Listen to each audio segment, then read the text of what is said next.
makna Idul Fitri dalam Idul Fitri yang secara makna hakikat itu telah diisyarahkan dari apa yang selalu kita baca ketika memasuki waktu pertama, maghrib pertama di tanggal 1 bulan Syawal. Yang kita disebut itu takbiran.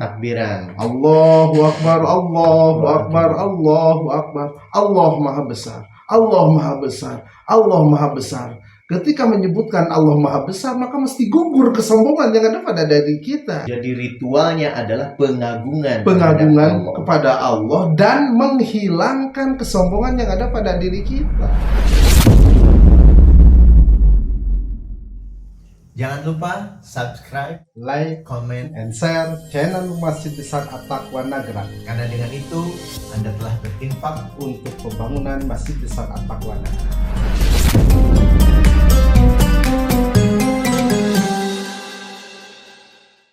Assalamualaikum warahmatullahi wabarakatuh. Waalaikumsalam warahmatullahi wabarakatuh. Selamat berjumpa dengan channel YouTube Masjid Besar At-Taqwa Nagrak. Alhamdulillah, wassalatu wassalamu ala rasulillah. Pada hari ini kita akan memasuki dan menjelang memasuki Hari Raya Idul Fitri dan memasuki hari-hari terakhir saum Ramadan kita di tahun 1443 Hijriah.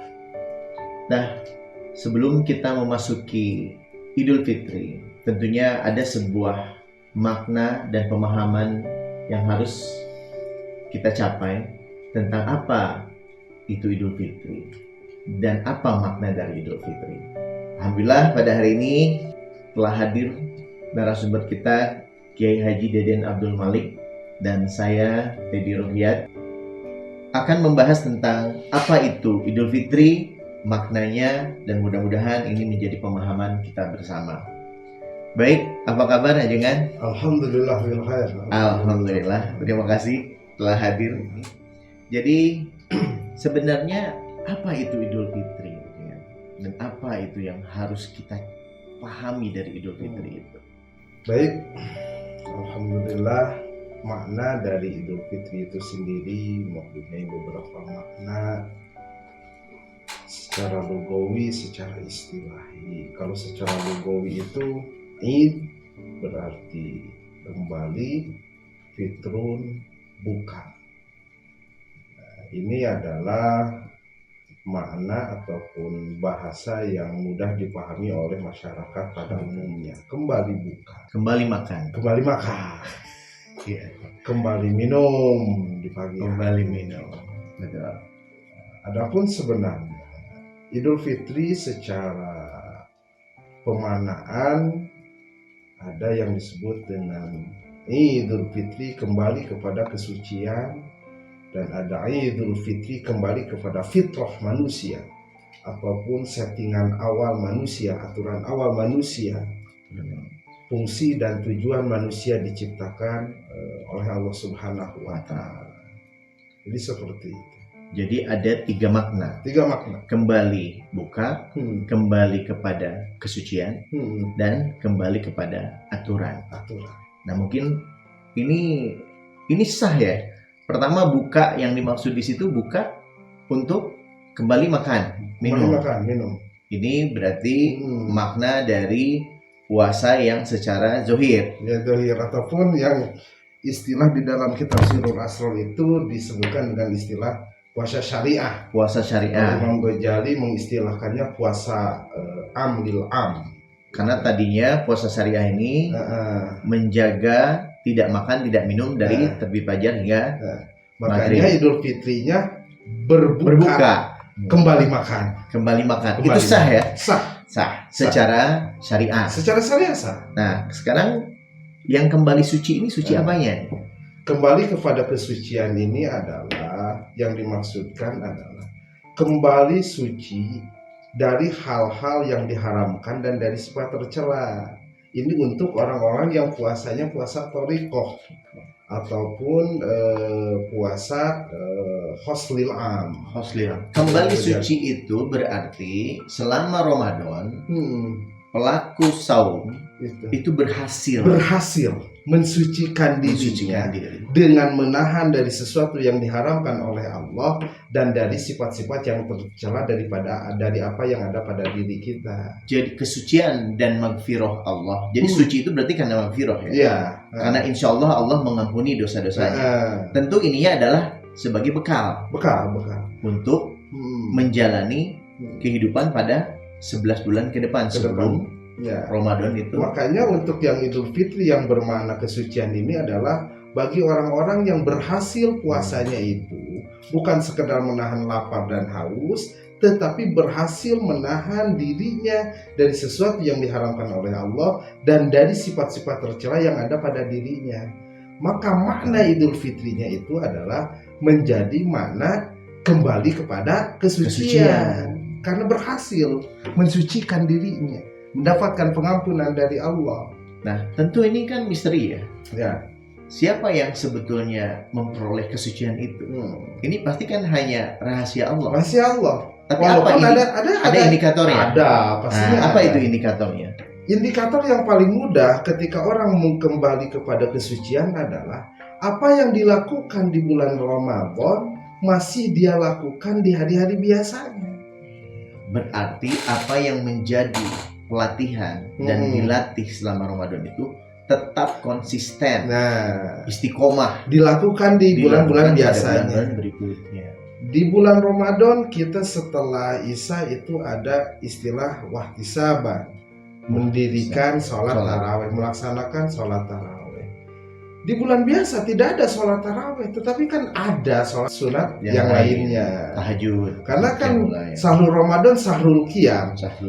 Bahasa dari sahrul qiyam itu adalah memperbanyak sholat-sholat sunat. Itu indikasinya yang pertama itu. Jadi masih dilaksanakannya ritual kegiatan ibadah yang dilakukan di bulan Ramadan. Jadi banyak baca Quran di bulan Ramadan karena sahrul Quran bulan Ramadan ini. Di bulan biasanya itu masih melaksanakan aktivitas itu. Berarti ukuran zohir ya. Kalau kita mau melihat siapa yang kemudian disucikan oleh Allah adalah siapa yang istiqomah untuk tetap melaksanakan aktivitas ketaatannya kepada Allah di bulan Ramadan itu di bulan-bulan berikutnya. Iya, kan analognya gini. Ya.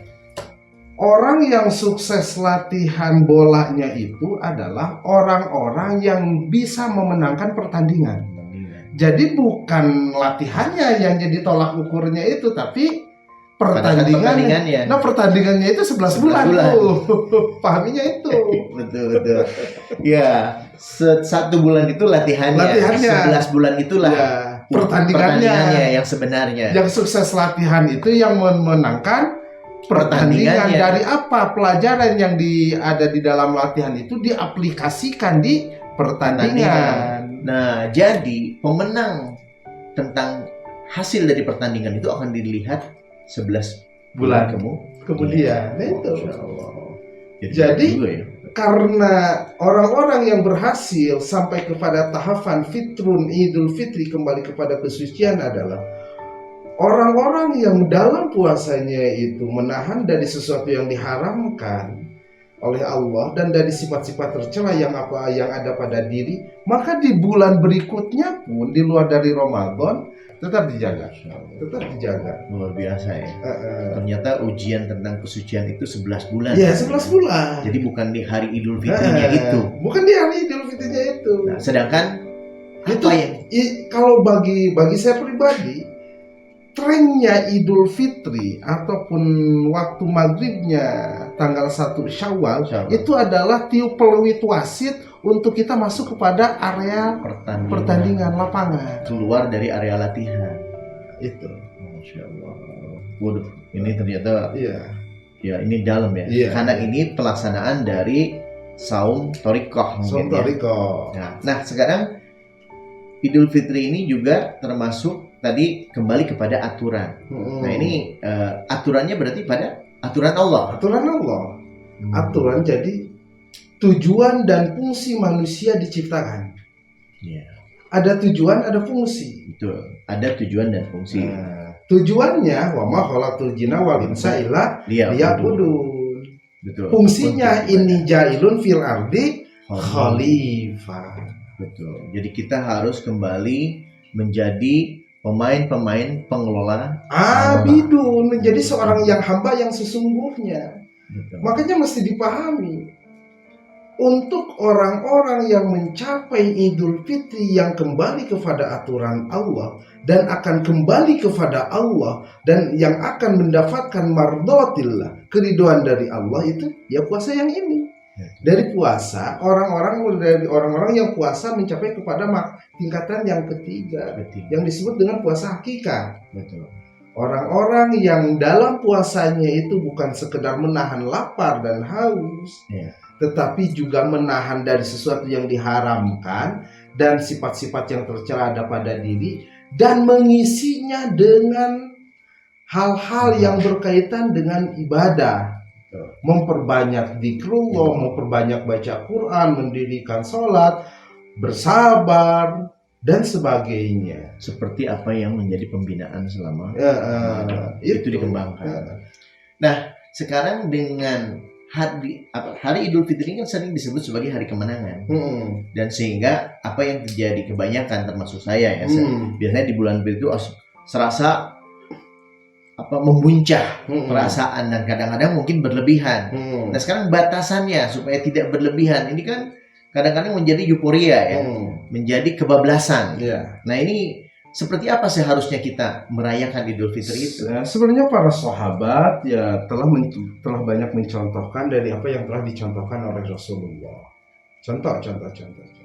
Dalam masalah merayakan itu identiknya dengan sesuatu yang baru, baju baru, betul. Sebenarnya baru lah gitu. Sampai rumah pun kita cat gitu. Dan sebenarnya masalah baru itu memang tidak dilarang oleh Allah Subhanahu wa Ta'ala. Allah dan Rasulnya tidak melarang itu. Cuman ada batasannya. Dalam masalah merayakannya itu, dalam urusan baju itu bukan urusan barunya sebenarnya, tapi urusan terbaiknya, baju yang paling baik. Jangan sampai kita untuk beli baju baru itu mengeluarkan uang yang tidak ada dalam kantong kita. Berlebihan. Iya. Nah, itu memaksakan diri untuk mengada-ngadakan seremonialnya yang muncul. Bukan mengurangi seremonialnya, tapi fokusnya. Seremonial itu ada di tahapan yang ketiga. Betul. Yang pertama itu ritualnya, yang kedua spiritualnya, yang ketiga baru seremonialnya. Ritualnya mana Idul Fitri ini, makanya kepada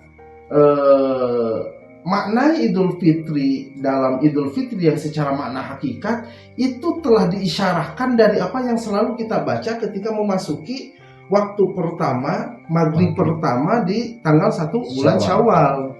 Yang kita disebut itu takbiran.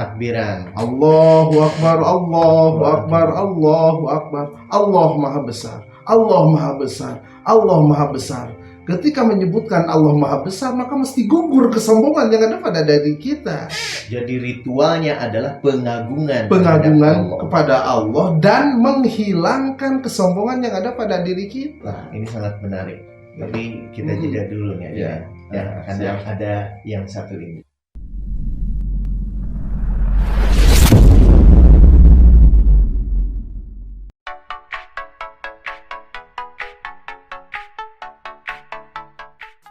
Assalamualaikum warahmatullahi wabarakatuh. Bertemu kembali di channel Masjid Besar At-Taqwa Nagrak. Sebelum itu, jangan lupa untuk subscribe, like, dan juga komennya.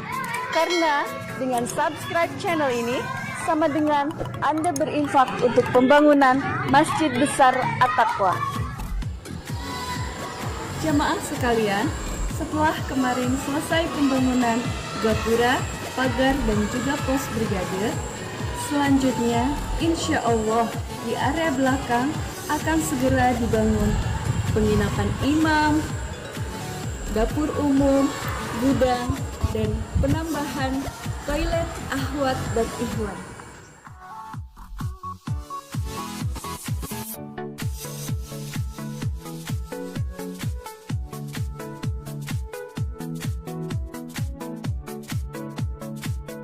Jadi untuk itu, kepada jamaah atau donatur yang ingin mendonasikan hartanya untuk pembangunan masjid ini, bisa melalui rekening di bawah ini. Jazakumullah khairan katsiran. Wassalamualaikum warahmatullahi wabarakatuh.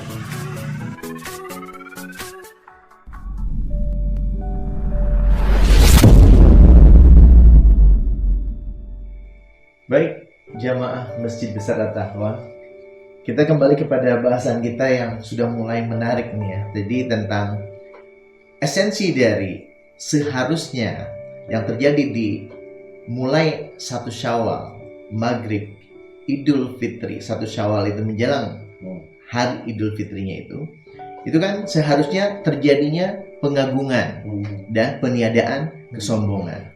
Nah, masalahnya yang sering terjadi dalam euforia Idul Fitri, yang sering berkembang mungkin ya di dalam ya terus ini mungkin ini juga perilaku saya juga. Jadi Idul Fitri karena identik dengan hal-hal baru, baju baru, kemudian kadang-kadang juga mungkin mobil harus baru, rumah baru, maka Idul Fitri yang seharusnya menjadi pengagungan terhadap Allah itu malah menjadi sebuah ruang untuk menghinakan Idul Fitri dan munculnya sifat sombong, ria mungkin ya, pamer. Nah ini mungkin bagaimana kita cara mengubah keadaan ini supaya kita kembali bisa sadar kepada makna yang sebenarnya. Memang ini dibutuhkan beberapa tahapan-tahapan, tidak bisa sekaligus karena memang ini sudah kadung menjadi kebiasaan, tradisi budaya. Betul. Kembali lagi kepada pembahasan sebelumnya dalam masalah hakikat Idul Fitri yang tertuang di dalam kalimat yang kita baca dalam takbiran di malam hari raya Idul Fitri. Allahu Akbar, Allahu Akbar, Allahu Akbar, La ilaha illallah wallahu akbar. Orang-orang yang merayakan Idul Fitri secara hakikat adalah orang-orang yang mengucapkan di malam Idul Fitri, hari raya Idul Fitri itu mengucapkan takbir dan melaksanakan dari makna yang ada dalam kalimat takbir itu sendiri. Jadi seharusnya masyarakat ini berbondong-bondong datang ke masjid dan takbiran bersama, menghidupkan malam itu dengan takbir bersama. Nah itu. Jadi jangan sampai kita takbiran itu malahan timbul hal-hal yang mengarah kepada menghinakan agama ini, akhirnya menghinakan Allah Subhanahu wa taala. Ya jangan sampai kita merayakan hari raya Idul Fitri ini jadi lebih cenderung turun ke jalannya. Iya. Betul. Pawainya. Ya, macet. Malah itu jadi mengganggu. Ya. Tetapi jangan sampai masjid-masjid kosong, rumah-rumah tidak disemarakan oleh ibu-ibu yang bertakbiran. Betul. Ya ini jadi hakikat dari Idul Fitri adalah mengagungkan Allah Subhanahu wa taala dan memuji Allah. Karena betapa sering kita mengucapkan Allahu Akbar tapi masih ada kesombongan dalam diri kita. Makanya salah satu yang mesti dibuang di dalam Ramadan itu adalah sifat kesombongan yang ada pada diri. Makanya diawali dengan Allahu Akbar ketika Idul Fitrinya. Dan walillahil hamd, memuji kepada Allah, memuji kepada Allah. Dan kadang-kala sering kita ketika memuji kepada Allah itu malahan timbul keluhan-keluhan. Saya tidak bisa ini, saya tidak bisa itu di hari raya Idul Fitrinya itu. Padahal walillahil hamd itu memuji karena rasa syukur kita atas segala nikmat yang Allah berikan. Utamanya nikmat dari apa yang telah kita lakukan, kita bisa diberi kesempatan oleh Allah Subhanahu wa taala melaksanakan Ramadan, saum Ramadan itu sendiri. Maka di dalam merayakan Idul Fitri ini juga tidak boleh ada upaya memaksakan. Nah, itu. Karena kan walillahil hamd. Berarti bukan berarti memaksakan, mengada-ngadakan. Ya, sesuatu yang seharusnya tidak harus ada. Yaitu akhirnya jadi ada satu kecanduan yang dalam seremonial hari raya Idul Fitri. Jadi seolah-olah beli baju itu tidak boleh tidak, mesti ada. Ada. Kalau tidak ada, ya kita kecewa. Betul. Kita merasa tidak Idul Fitri, kita merasa tidak merayakan. Tidak merayakan. Padahal yang mesti masuknya itu apa adalah ke hakikat Idul Fitri yang seperti saya tadi bahas di sebelumnya adalah kembali kepada aturan-aturan Allah, diawali dengan mengagungkan Allah. Betul. Kembali kepada aturan Allah. La ilaha illallah wallahu akbar. Allahu akbar walillahil hamd.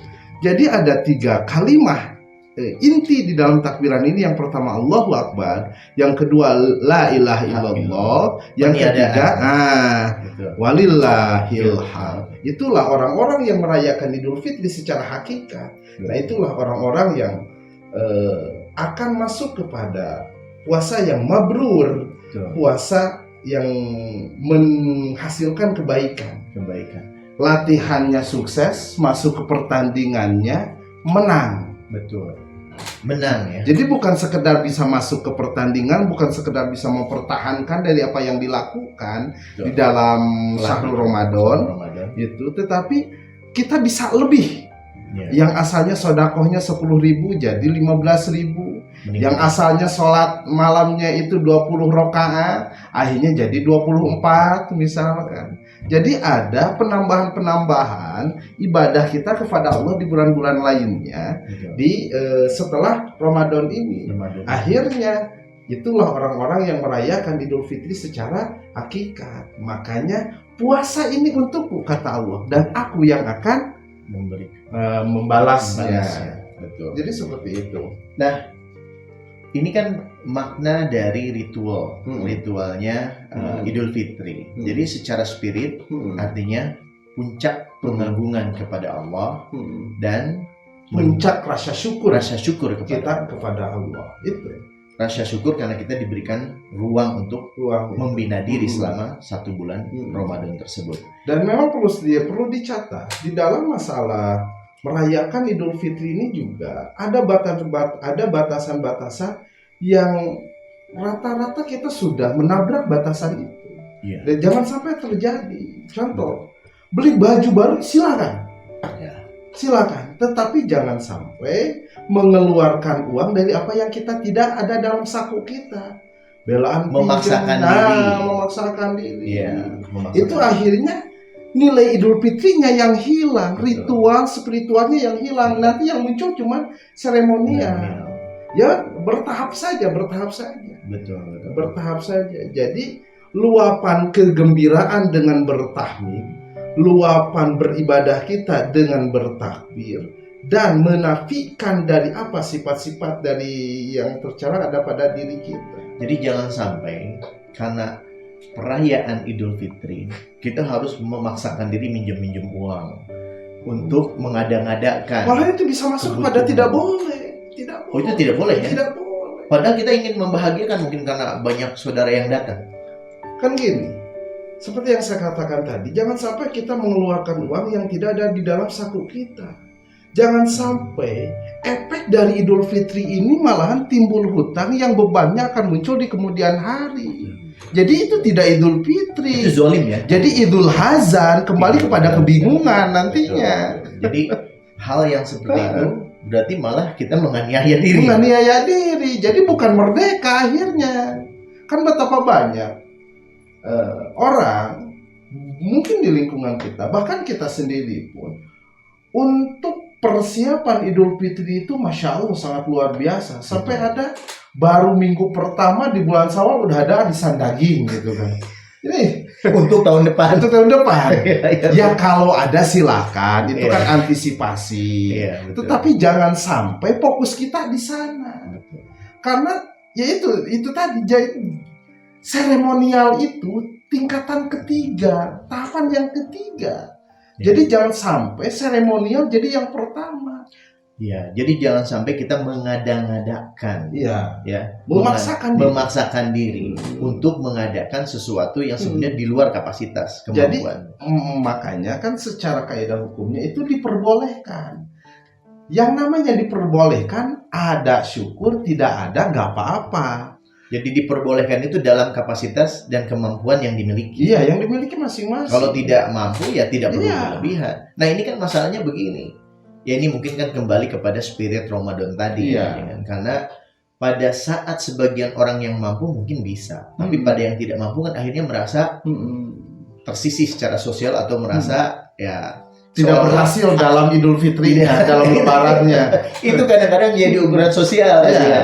Nah jadi akhirnya mereka terpaksa mengada-ngadakan atau memaksakan diri untuk memenuhi standar penilaian sosial. Nah ini nggak ada Makanya masalah. kan bukan masalah atau tidak masalah, kita mesti pahaminya dulu adalah bahwa kata Allah puasa ini untukku, bukan untuk mendapatkan rating Penilaian. dari Orang-orang orang lain. Nah, itu makanya kan Hmm. seperti yang Iya. sering dibahas bahwa yang pertama, salah satu instrumen yang penting dalam ibadah itu adalah niat.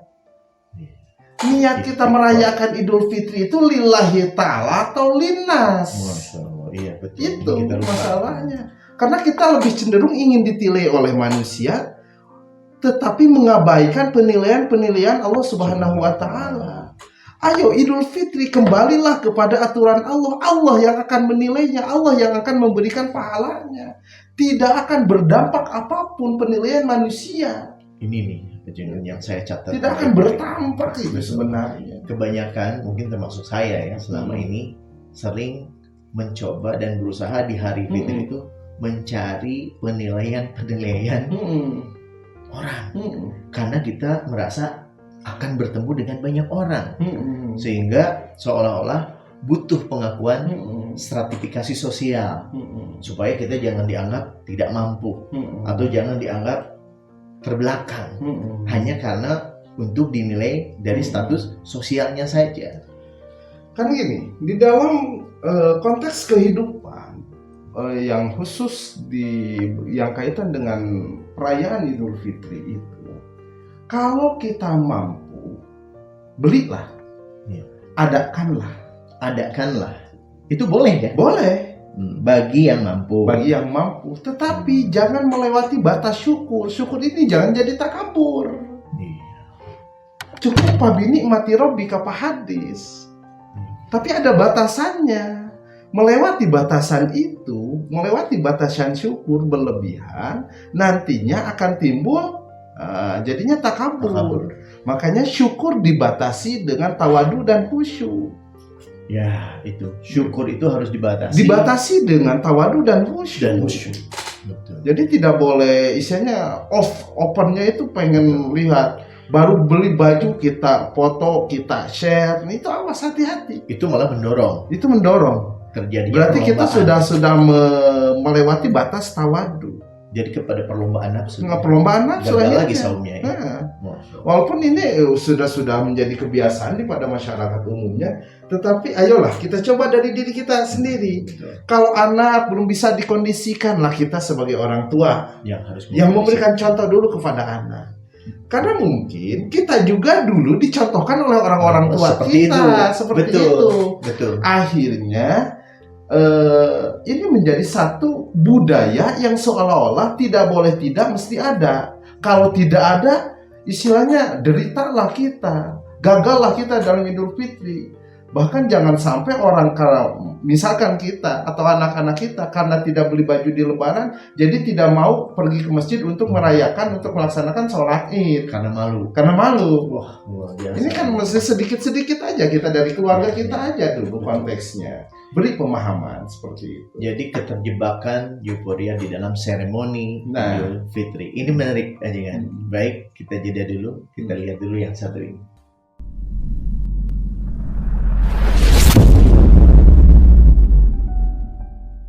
Bangun pemuda, remaja masjid selalu bertekad wahid mujahid menjadi pelurus dan juga pendidik memelihara Islam dan sidik.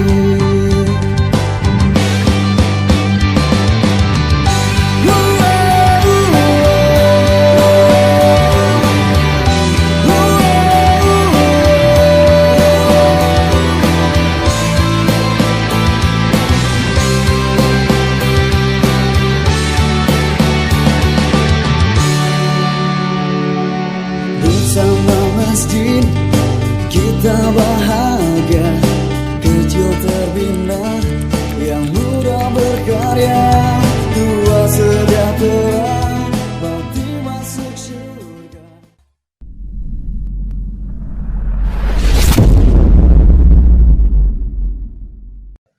Baik, jamaah Masjid Besar At-Taqwa, kita kembali lagi kepada pembicaraan kita. Jadi tadi kita sering kali terjebak kepada euforia seremoni Idul Fitri. Nah, mungkin sekarang bagaimana supaya kita tidak terjebak di dalam euforia-euforia yang seperti itu?